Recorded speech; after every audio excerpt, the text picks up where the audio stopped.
Hi hello నమస్తే, నేను మీ వెంకట్. మనం బడ్జెట్ చూస్తే నిజంగా కొంత సంతోషం, కొంత బాధాకరం. సంతోషం ఏంటంటే మిడిల్ క్లాస్కి మంచి మినహాయింపు ఇచ్చారు. ట్యాక్స్ పరంగా దాదాపు 12,75,000 వరకు ఆదాయం వచ్చేవాళ్ళు, వార్షిక ఆదాయం వచ్చేవాళ్ళు జీరో సున్నా సున్నా ట్యాక్స్ ఏం కట్టనవసరం లేదు. అది లాస్ట్ ఇయర్ అయితే 7 లక్షల సుమారు అంతే ఇచ్చారు. ఇప్పుడు దాదాపు ఒక 5 లక్షలు పెంచారు. దీంతో మిడిల్ క్లాస్కి అయితే పెద్ద ఉపశమనం అనేది చెప్పాలి. ఎందుకంటే ఆర్థిక వ్యవస్థ ఇప్పుడు ఆర్థిక మాంద్యం నడుస్తూ ఉంది. ప్రపంచవ్యాప్తంగా జియో పొలిటికల్ కండిషన్స్ అన్నీ మారిపోయినాయి. సో మార్కెట్ రన్ అవ్వాలి, మార్కెట్లో ఎప్పుడు కొనుగోలు శక్తి అనేది ఉండాలి అంటే ఖచ్చితంగా మిడిల్ క్లాస్ దగ్గర డబ్బులు ఉంటేనే జరుగుద్ది. అది మిగులు అంటే నెలవారీ వాళ్ళు సంపాదించుకునే డబ్బుల్లో ఒక 30% అన్న మిగలకపోతే వాళ్ళు దేని మీద ఖర్చు పెట్టరు. అది మనకు సర్వేలు చెప్తున్నటువంటి వాస్తవాలు. ఎందుకంటే ఖచ్చితంగా బరాబరుగా ఖర్చులు బడ్జెట్ సరిపోను ఉండే ఒక 10% 5% మిగిలితే ఖచ్చితంగా ముందు చూపు, అంటే ఎప్పుడు ఏ అవసరం అవుతుందో తెలియదు అని చెప్పి ఆ ఉద్దేశంతో ₹1 కూడా వాళ్ళు ఖర్చు పెట్టరు, దాచుకుంటారు. అట్లా అయినప్పుడు ఏమవుతుందంటే మొత్తం ఆర్థికంగా తిరిగే ఈ చక్రం అంతా అట్లా ఆగిపోద్ది. అంతే, ఎక్కడే ఉంటాయి వస్తువులు కానీ అవి కానీ చక్రం కదలదు. అంటే ఆ ప్రగతి జరగదు, ప్రోగ్రెస్ అనేది ముందుకుండదు, ఆ జీడిపి పెరగదు. ఏడ చూసామంటే ఒక నిరాశ, నిస్సత్తు అన్ని. ముందు కన్జంప్షన్ శక్తి, కొనుగోలు శక్తి మందగించిపోయిందంటే ఏముంటుంది? ఇంకా ఏముండవు.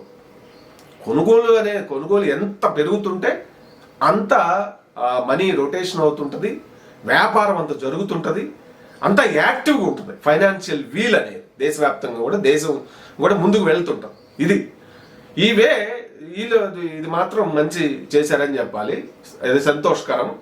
బాధాకరం అయింది ఏంటంటే మన తెలంగాణ రాష్ట్రానికి ఏమి కేటాయించలేదబ్బా.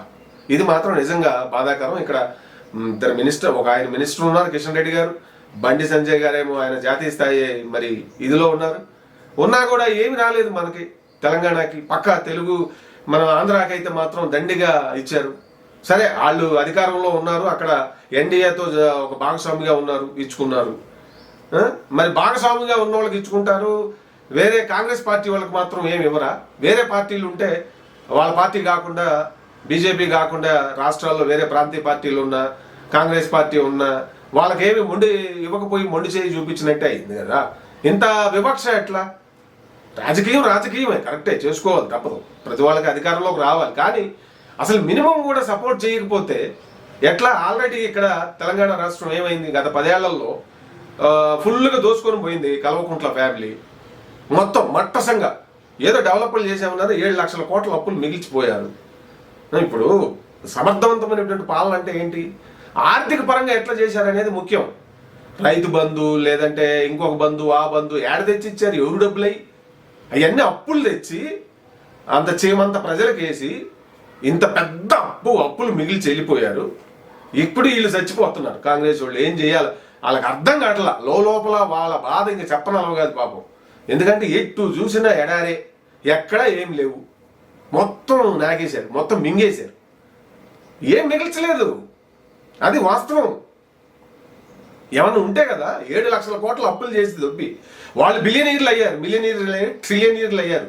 కల్వకుంట్ల ఫ్యామిలీ, కేసీఆర్, కవిత గారు, కేటీఆర్, హరీష్ రావు, ఇంకా వాళ్ళ బంధువులు, వాళ్ళ శ్రేయోభిలాషులు, వాళ్ళు బాగా ఎదిగారు, మంచిగా మింగేశారు తెలంగాణ వాదంతో. అట్లా అంటే ఒప్పుకోరు పాపం మన జనాలు. పాపం అమాయకులు కదా, ప్రతిదాన్ని పనికిమాలిన పోలికలు చేసుకుంటారు. ఎవడు మింగిండు, ఎవడు చేస్తాడు అనేది గమనించే స్థితి ఉండదు. అలాగే ఆవేశం, అంతా ఆవేశం. 1 ఇయర్లోనే అద్భుతాలు ఎట్లా చేస్తారు? ఏమి డబ్బులు లేకపోతే. అట్లాగే వీళ్ళు కూడా హామీలు ఎక్కువ ఇచ్చిండు. నిన్న రేవంత్ రెడ్డికి ఇది ఎప్పటికైనా షాకులు కొడుతుంది. అన్ని హామీలు ఎవరు ఇవ్వమన్నారు? ఇప్పుడు చేయగలిగిన హామీలే ఇవ్వగలగాలి కదా. ఒట్టిగా ఇంకా అధికారమే పరమావధిగా ఇట్లా తయారైతే ఏమవుతుందంటే ఉంటుంది, దానికి తగ్గట్టు ఫలితాలు కూడా ఉంటాయి. సరే, మొత్తం మీద ఇప్పుడు అసలే అప్పులు ఇదిలో ఉన్నారు, సోర్సెస్ లేక అడ్మినిస్ట్రేషన్ పరంగా అలొకేషన్స్, డెవలప్మెంట్కి అలొకేషన్ చేయడానికి చాలా ఇబ్బంది అవుతా ఉంది తెలంగాణ ప్రభుత్వానికి. మరి ₹1 విధించిర్రా? ఏదన్నా ఒక ప్రాజెక్టుకి ఇదిగోండి తెలంగాణ రాష్ట్రానికి ఇది అన్నట్టుగా అటు రైల్వే కానీ లేదంటే ఇంకోటి ఏదన్నా కానీ వందే భారత్ మాల కానీ ఏది ఏది ఒక్క వార్త ఒక్కటంటే ఒక్కటి లేదు. ఇది ఎంత ఎంత ఎంత రాజకీయాలకు అతీతంగా చూద్దాం. రాజకీయాలకు ఇంత ఇంత వివక్ష ఎట్లా?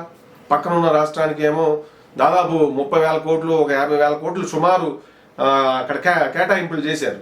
అలాగే బీహార్, వీళ్ళిద్దరూ ఎన్డీఏలో భాగస్వాములు ఉన్నారు కాబట్టి ఏది అక్కడ బీహార్ రాష్ట్రానికి ఆయన ముఖ్యమంత్రి నితీష్ కుమార్ గారు, ఇక్కడ చంద్రబాబు నాయుడు గారు వాళ్ళు పరిపాలించే రాష్ట్రాలకి దండిగా కేటాయించారు ఫుల్. ఎందుకంటే అధికారంలో ఉన్నారు, వాళ్ళ అవసరం బీజేపీకి ఉంది కాబట్టి, లేకపోతే వాళ్ళకు కూడా వచ్చేది కాదు. అది ఫ్యాక్ట్, అవునాగా? సరే, మరి ఇప్పుడు రాజకీయం అంటే ఇప్పుడు రాష్ట్రాల్లో బీజేపీ అధికారంలో ఉన్న చోట ఏమో వాళ్ళకి మాత్రం కేటాయించి, నాన్ బీజేపీ ఉన్న చోట ఏమి కేటాయించకుండా ఉంటే ఎట్లా డెవలప్మెంట్ చేస్తారు? ప్రజలు ఆలోచించాలి కదా, ప్రజలు కూడా ఆలోచించాలి. ఎట్లా చేస్తారు? ఏం కేటాయింపు అంత అన్ని దాదాపు ఒక ట్రిలియన్ సుమారుగా బడ్జెట్ ప్రవేశపెట్టి తెలంగాణ రాష్ట్రానికి ₹1 కేటాయించకపోతే బడ్జెట్లో ఎట్లా? ఆల్రెడీ ఇక్కడ బడ్జెట్ అంతా ఎండిపోయింది, నిధులన్నీ ఎండగొట్టారు, మొత్తం దోసుకుపోయారు, వలేసి జల్లెడేసి బురదను కూడా పిండేసి బీఆర్ఎస్ వాళ్ళు మొత్తం అంతా తలా పాపం తీలా పెరగడన్నట్టుగా స్వాహా చేసి మంత్రులు, ఎమ్మెల్యేలు ఎవరికి అందినంత వాళ్ళు చేసుకొని పోయారు. ఇప్పుడు అక్కడ ఏమీ లేవు, అన్ని అప్పులు తప్ప. వాళ్ళు చేసిన దానికి అప్పులు కట్టడానికే వీళ్ళ సంపాదన సరిపోవట్లా. వీళ్ళు క్రియేట్ చేసే సోర్సెస్ ఏది ఇప్పుడున్న ప్రభుత్వం, అది ఫ్యాక్ట్ అది. సో మొత్తం మీద ఇది చాలా బాధాకరం. ఈ బడ్జెట్ విషయంలో ఇక్కడ కిషన్ రెడ్డి గారు ఉన్నారు, మరి ఇక్కడ మంచి లీడర్లు ఉన్నారు బీజేపీ నుంచి. మరి వాళ్ళు ఈ రాష్ట్రానికి అంటే కేంద్ర ప్రభుత్వం నుంచి వచ్చే కొన్ని స్కీములు ఉంటాయి, వాటికి కాదు. ఇట్లా బడ్జెట్ జరిగినప్పుడు ఇది ఒక పెద్ద ఇన్సిడెంట్ ఫైనాన్షియల్గా. ఎందుకంటే అన్నీ డిపెండ్స్ అపాన్ మనీ కదా ఫైనల్గా, ఎండ్ ఆఫ్ ది డే. మరి ఈ కేటాయింపులు అలొకేషన్ అనేది ₹1 కూడా జరగకపోతే, కనీసం 100 కోట్లు కూడా తెలంగాణకి జరగలేదు, మేలు జరగలేదు, కేటాయించలేదు. ఇంత డిస్క్రిమినేషనా? ఇది ఎట్లా మనం చూడాలి? ఇది ప్రజలు ఆలోచించాలి, ఖచ్చితంగా ఆలోచించాలి. ఒకవైపు ఏమో వాళ్ళు 10 ఏళ్ళు ఉండి మొత్తం నిధులన్నీ, చెరువులో ఉన్న చేపలు మొత్తం పట్టుకుపోయారు, నీళ్లు కూడా ఎండబెట్టారు, అక్కడ నీళ్ళే లేవు.